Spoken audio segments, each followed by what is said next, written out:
kita akan membuat praktikum gelombang bunyi eksperimen botol nada.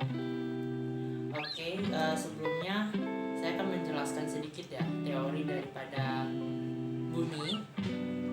Jadi bunyi terjadi oleh getaran benda yang merambat melalui medium dengan kecepatan tertentu. Sebuah getaran akan berubah menjadi gelombang bunyi. Ditinjau dari zat pengantarnya atau medium yang dilalui oleh gelombang, kita dapat membedakan dua macam gelombang, yaitu gelombang mekanik dan juga gelombang elektromagnetik. Nah, gelombang mekanik adalah gelombang yang memerlukan medium dalam pembuatannya. Oleh karena itu, bunyi tidak dapat merambat di ruang hampa. Medium yang diperlukan bunyi untuk merambat dapat berupa gas, cair, dan juga padat. Lalu gelombang elektromagnetik. Nah, gelombang elektromagnetik ini ialah gelombang yang dalam proses perambatannya tidak perlu medium, dan yaitu tidak perlu zat pengantar. Artinya, gelombang ini bisa merambat dalam keadaan bagaimanapun tanpa memerlukan medium. Jadi, merambatnya secara langsung tanpa ada medium apapun. Contohnya adalah gelombang cahaya yang terus ada dan tidak memerlukan zat perantara. Udah.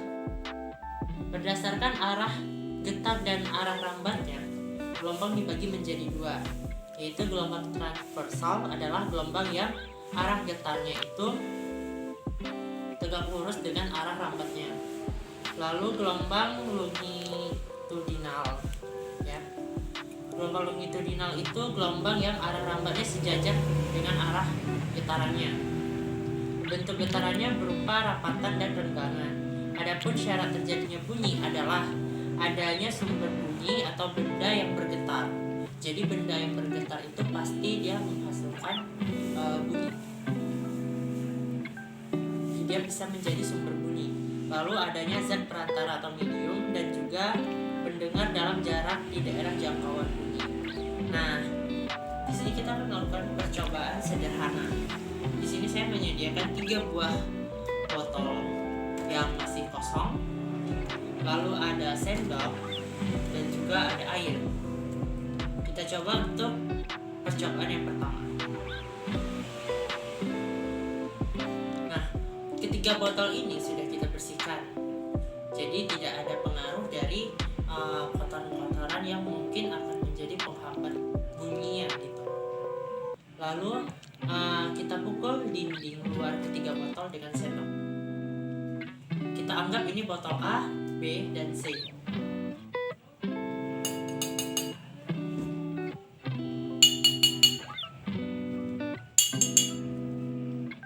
Sudah bunyi dan bunyinya nyaring ya. Ketiga botol ini sebelum diisikan air bunyinya nyaring. Lalu kita isi air ke dalam botol dengan ketinggian yang sama. Kita isi.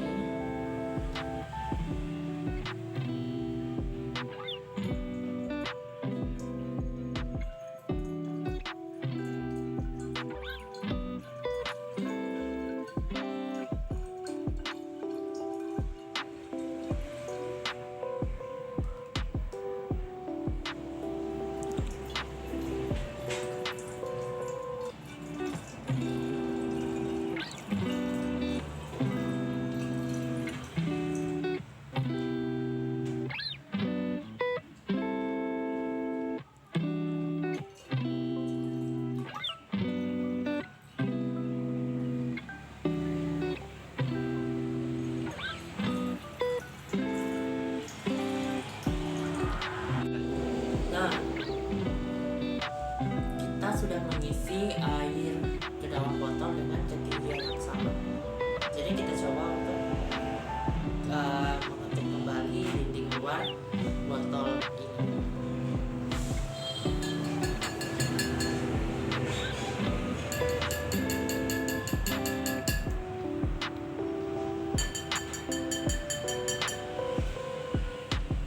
Sudah ada perbedaan kan dari botol yang sebelum kita isi air. Jadi botol yang sudah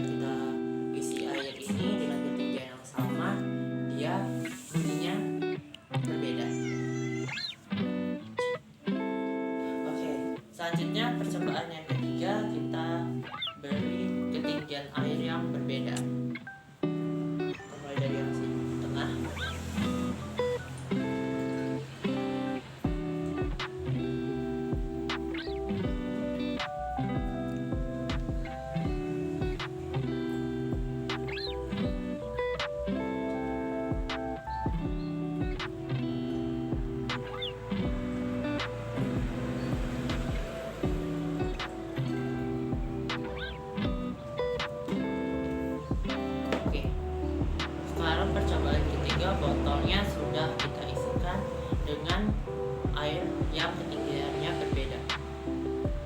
Kita coba.